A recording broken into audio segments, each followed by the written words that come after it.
week. Welcome to Amunah is Our Future with Relationship Quarantine.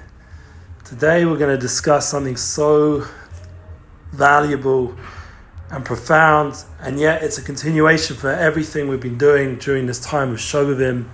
We completed that in the previous 6 weeks. Like we said, we went out of Egypt, we went out of our restraints, and we were able to internalize, please God, the Holy Torah, and to internalize our values and our goals and our dreams. So now we're holding at a point, Parshas Truma, where we are now bringing all this inspiration and trying to figure out how to get this inspiration into a place of boundaries so that we can truly experience the limitless power of unification and spirituality, of Amunah, and all the good things that we discuss in our Amunah is Our Future series. What I'd like to do is to include everybody to think for a moment that we are all able to flow in such a way that all of us want to find that soul partner. All of us want to have those relationships that are meaningful, that are profound, and to bring us to a place of wholeness. Personally, like my wife and I are turning 40. It's a big time. Really, she's 21. I'm 40. 40 is like a third of our life. If we go like Moshe Rabbeinu, 120 years, and 40 for many people is halfway point. You know, the midlife opportunities, the midlife development, as Brene Brown says. So we get that moment in our time to just really become more curious, as Brene Brown says, and to understand, like personally, what is this soulmate, to internalize what is this relationship experience that we're having. So that's why I'm putting a lot of time now into a Relationship Flow podcast, and we're going to continue that now with our Amunah is Our Future, because not only are we sitting in Rav Shalom Morish's wonderful institute together in Jerusalem, but we are also tuning into the power of our relationships, and that will happen on a daily level because everyone in some way or form has somebody in their life, and if they don't have somebody in an obvious sense, we're all connected on a soul level, and we all have that opportunity to develop these concepts. Now everybody out there is trying to figure out, how do you experience a relationship experience in a real, balanced, healthy, happy, wealthy way. So one of the ways to understand that I feel that I've been blessed to have that insight after Shovavim, after we've had these 6 weeks, and it's written in our prayer service, really. We don't even have to go too far. Every morning we say a beautiful tefillah called Avas Olam, Avarabba. Avas Olam Avarabba is a special prayer that the Baal Shem Tov, who we mentioned last week, he said would have the power to bring out the light of Mashiach, the light of Geula, the light of redemption in the world. So what's this Avas Olam Avarabba, this abundant love, this tremendous love that we experience in Tefillah before we say the Shema, before we get into that Shovavim experience? So the idea is that we say Avinu Avarachman, my Father, my merciful Father. Avinu Avarachman, Merachem, Rachem Aleinu, V'sein B'libeinu Bino. That Hashem should put in our hearts, V'sein B'libeinu. Our Father, our Heavenly Father, should put in our heart, V'sein B'libeinu Bino, Lahavin, Lahaskil, to understand, to comprehend, Lahaskil, Lishmoya, to listen, to really internalize, Limod Elamed, to learn and to be able to teach, V'lishmor, to God, V'lasois, that was last week, Mishpatim, to do, see all the mitzvahs we had to do, and then the Kayem, it's called Divrei Sam Masoisech B'hava. So the words beginning, the Lahaskil, to comprehend, that's already Shmos. Now we start to comprehend, we're in exile, we start to have clarity, awareness, that it's like a matrix. You know, we're trying to understand, we're in a matrix, we're trying to comprehend now, we're like, there's more to this world, there's spirituality, we've come across the Garden of Munah series, we understand Rav Elgrod is giving us clarity on halacha, on his daily halacha corner, and we've got Rav Yonatan Galed, who, Baruch Hashem, we're going to get his 10th class coming very, very soon on his Amunah series, Universal God of Amunah, and we start to get awareness that we have a soul. And then after Lahaska Lishma, we start to really listen. So we're listening to these classes, we're internalizing, we're sharing. Thank you very much for listening and sharing. And then Limod Lamed, we're learning in order to be able to teach.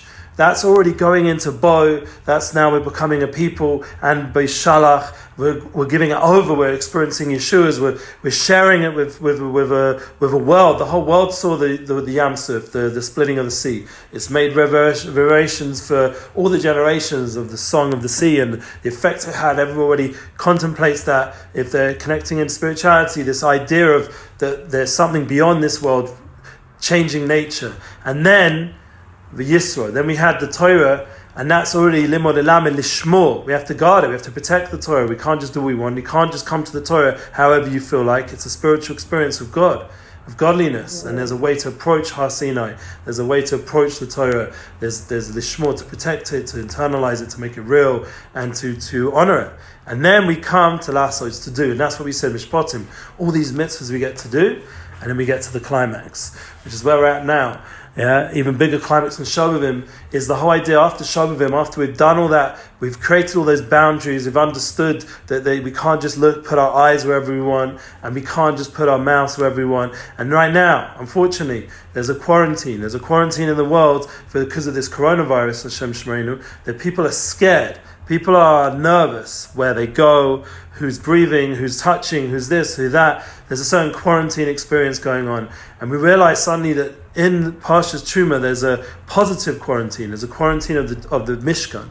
That we have a place where we are quarantined from the world, from the distractions, so we can actually experience our relationship of soul. And that's the positive, because with every negative, there's always going to be a positive. There's no such thing that Hashem creates these dark experiences in the world, and unfortunately the media just got on and on about the corona, and right now there's missiles hitting Israel and the politics, and nobody knows this and knows that, and that's how the media focuses. We've spoken about this many times, the distractions.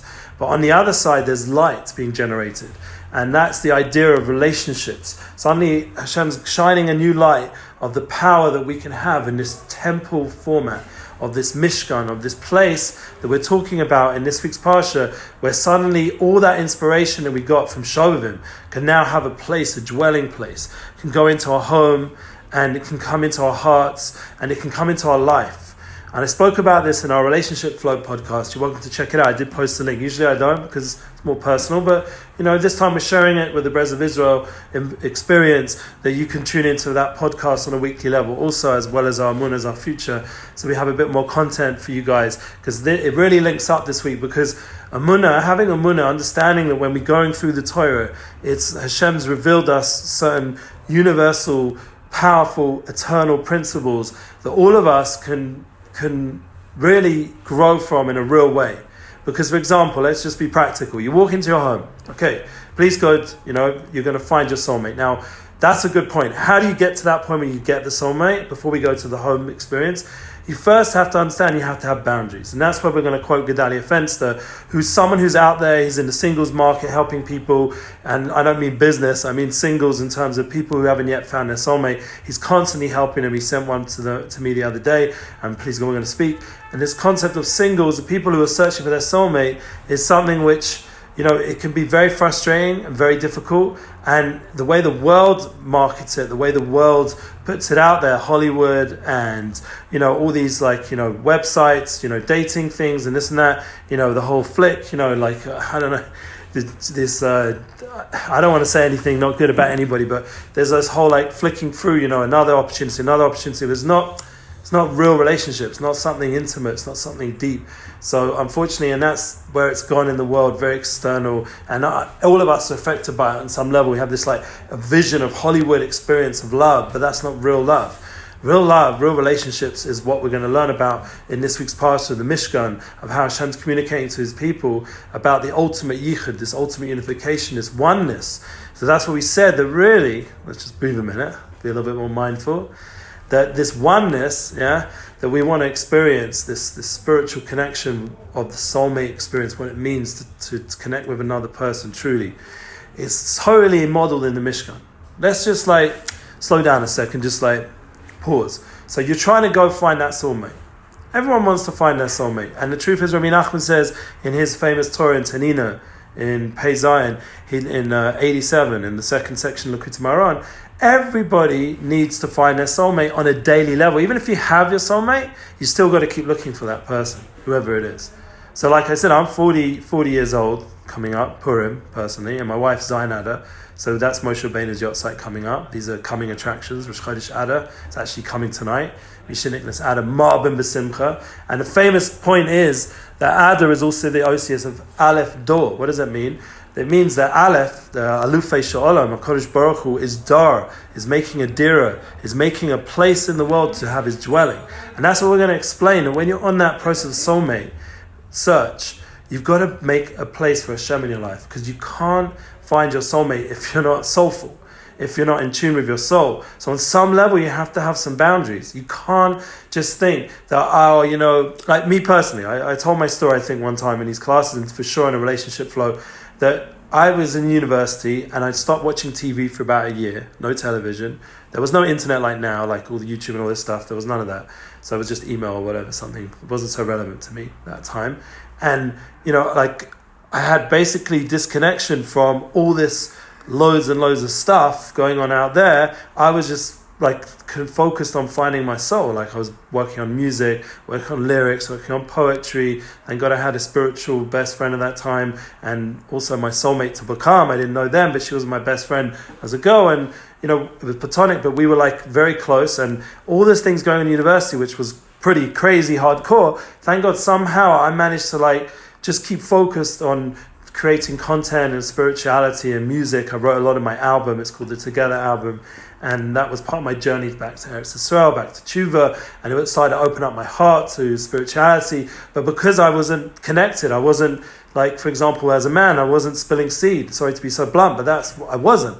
I was already Shomer Bris as a seemingly religious person. I wasn't yet in tune, but a good friend of mine, a sincere soul, told me it's not good to do that, and I just tried it, and my life changed. I had energy inside me, and I felt more connected to spirituality. And when I look at a sunset, I felt like I was seeing God revealing himself through the creation, and there was so much inspiration amongst our group of friends, and some of them, thank God, even now have finally found their way, and some are still finding their way, and some are refinding their way. Everyone's going on their own journey, but for me personally, it was like a very spiritual time, and that of disconnect to reconnect. And that's what we talk about with Shabbos, and this idea, this quarantine that we create, in a positive sense of just disconnect to really reconnect, to find those relationships. And that's really important. Like when you go into your relationship, now you're finally dating someone. So one of the things someone once said to me, that he was messing up all his dates, he was messing up his engagement. He actually broke on that engagement because all the time he was on his phone, and I'm guilty as well, Hashem should forgive me. And it was to get the phones or whatever you're addicted to nowadays, whatever distractions it is, to just be able to disconnect and just be there for that person, to really empathize and connect and be sincerely there for that person, to really be face to face. And now you start to understand. You go into the temple, you go into the Mishkan, and you start to see that God created this macrocosm in the temple sense for each person's microcosm. And really the temple itself is a microcosm for the macrocosm of the whole world. To understand that really the whole world is centered around this temple, around this place of connection. That really the whole world is, like we said, as once we explained, it's like an eye. It's around like a big circle with the oceans, and ultimately all the land's going to come together to form this one eye, and it's going to be all holy like Israel, and then there's going to be this Jerusalem in the middle, and inside this place, Jerusalem, is going to be this place of intense avoda, just like an eye has the white, and for some people the green and the black. The black is the intense place of avoda, like Avram, Yaakov, Yitzchak, this place of chesed, of kindness, and then beauty, and then gavoya, of intense, service. This is how the world's going to come together on a unified level. So in that place where that temple is going to be, and the Mishkan is now like a moving version of that, so the Jewish people could come into Eretz Yisrael with that image of what it means to have Hashem dwell in the world. So in Truma, we're reading about this kindness of the Truma, of giving Truma, and Hashem's giving us the Torah Mem in the 40 days. Hashem's giving us this opportunity to tap in to what it means for Him to have a dwelling place in the world, so we can understand in our relationships. Let's get back to the relationships, that when we walk into our home, now we found our soulmate, please God, and we've tuned into that other person. Like I said, I looked at my wife's eyes and I saw my soulmate. I saw a soul connection. It was so deep, and I knew on a deep level. And then, please God, everyone should find that and be fortunate to share that journey together with that soul partner. And then you walk into your home and you see on a Shabbos night, for example, you see the lights of the candles. That's like the menorah, of your Shabbos licht. And then you turn to the table and you see the shulchan, you see the chalas on the table, and you're like, wow, this is like a little temple going on here. Like, we got the menorah and the shulchan, so where's the Kodesh Kedoshim? So you have your Aron Kodesh, it's like the Torah, where all the books are, and then you have your mind and your heart, which these two also represent, these Kodesh Kedoshim, and this idea of the bed, where the place where the intimacy takes place. There's a place of where the kruvim, where the panim upon him, these two faces are facing each other, an intimate kiss, an intimate connection, and that's where the Torah is held, that moment where the souls come down and Hashem speaks through that place, and there's an intimate oneness for face-to-face experience that goes out into the house, and there's a reyach and a beautiful smell of the incense that brings the nachas ruach, the energy of the house, how you run the house, the environment, the simcha, the joy, the zmiris. And we've all got to work on that. I mean, I'm talking like as if I'm some holy Kabbalist or some holy person, but really I am. But am I living up to it? That's something else. I have to work on it. That's why we learn these parshas. It's not just like whatever, like you go to shul and you hear the Torah be read, or say the rest of the world, they don't, if they're not Jewish and they're not hearing it, but say they listen to Ben Shapiro and he'll mention something from there, or they listen to us, or they listen to Rav Arush and hear these ideas of the Parsha and starts to realize that the Torah is alive, it's real, and it's in your home. And it's showing how your house is a holy place. And once again, like I said, it can come into the person's heart. Like when the person eats, it's like the table, like the Mizbeach is offering up korbanos, offerings. But what really you have to now bring out a little bit, what are these offerings?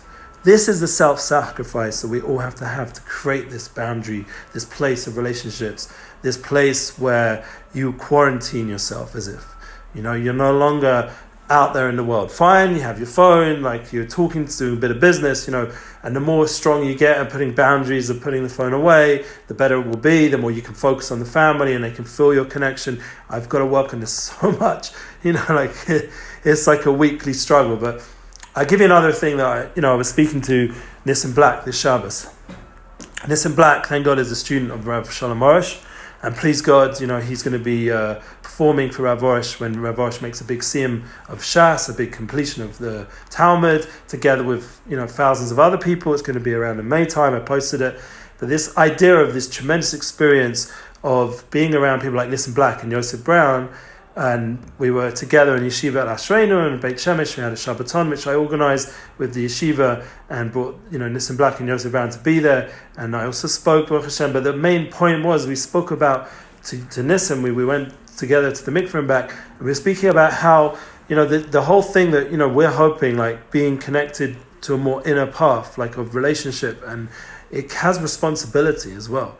That's a big thing, and people are posting, thank you very much, people posting how this year is right on time, is helping them with things that they're struggling with in their marriage, and how understanding these boundaries are real and live, and that loyalty aspect, like how many people are having a hard time keeping focus, and like the Rav Arush always says, the Shema Salam, that you really should only have one woman in your life, and all your energy, or if for the other way around, the woman should only have one man, or this oneness that's creating in the relationship, that all your energy and focus should be on that one person. Fine, you can help other people, and please God, we try, but the main thing, all your energy, your sexual energy, your love, your passions, should be focused on this one other person, and that's like, once again, creating that image of oneness that is ultimately true.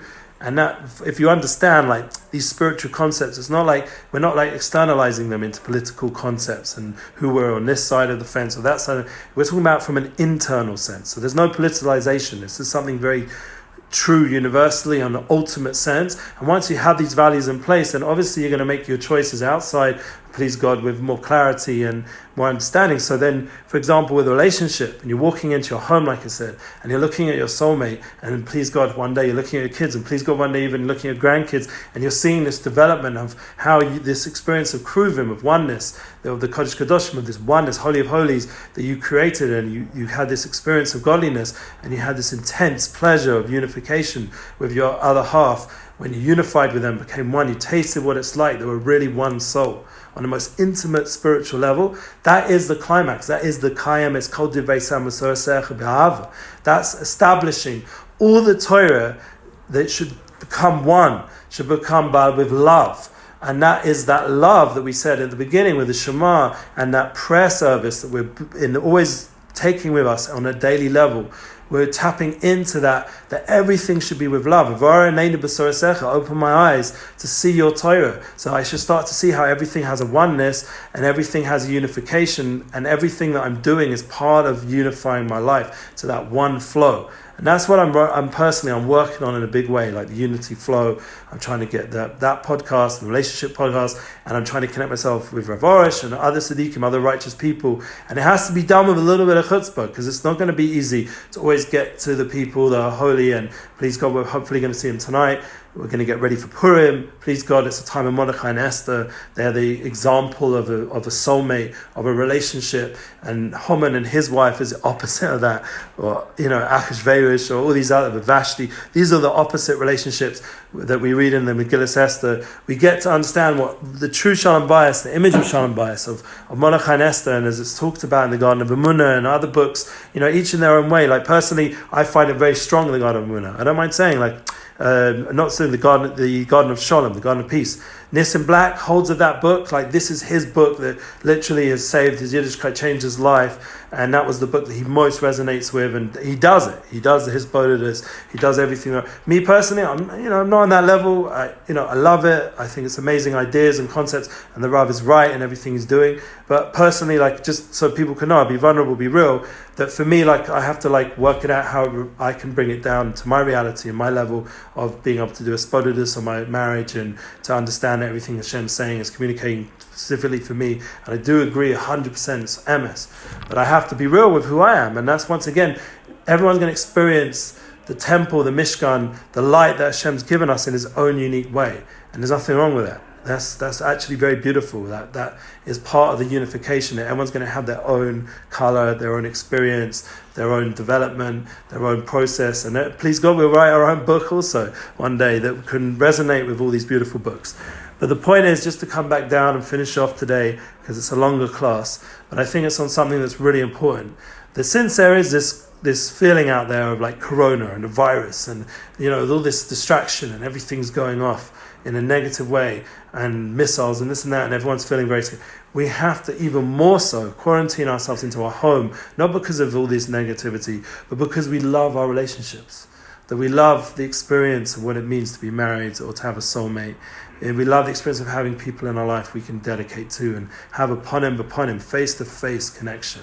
I think that's one of the reasons this technology has come about in a time where there's so much distraction, is give us an opportunity to talk together, right?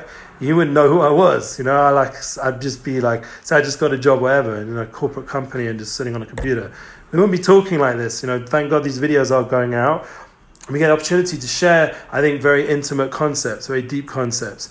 And so that's something which all of us on some level, people are resonating. Thank you very much. So, but I just want to end off really just giving everyone a blessing that, we're at a time very close towards the third temple. But I think one of the ways we can bring the Mashiach, bring the Messiah, to bring this revelation that Hashem's presence should dwell in the world in a revealed way, and all this sickness and all this pain should go away or transform to healing and light and positivity and joy. We should get to that place of reality. I think my blessing is that everyone should just understand the power of the relationship they have with God, relationship they have with the people around them, relationship they have with the Torah, with values, with truth, and with Emunah, and to understand, please God, that will be a key. And I ask of you, my last request is, on this end of this class, is we have our Emunah tour. Rav Arush, Shalom Arush is available. You reach out, make it happen so you can experience Rav Shalom Arush's special light in person, face to face. Please God, if it works out, hopefully I'll be there. Maybe even bring Rav Yonatan Galed or Rav Elgrod or other people. I'm offering this to you guys. I'm ending off the class with a big blessing that the Emunah Tour is here, and we're here now on the video, but please God, we should be able to be in your communities and be part of it. Or even better, just come everyone back to Jerusalem and experience the light of Emunah as our future, and we'll see the Binyan Beis Hamikdash, all of us together. B'mehei v'meyu, Amen. Thank you for listening. All the love. Keep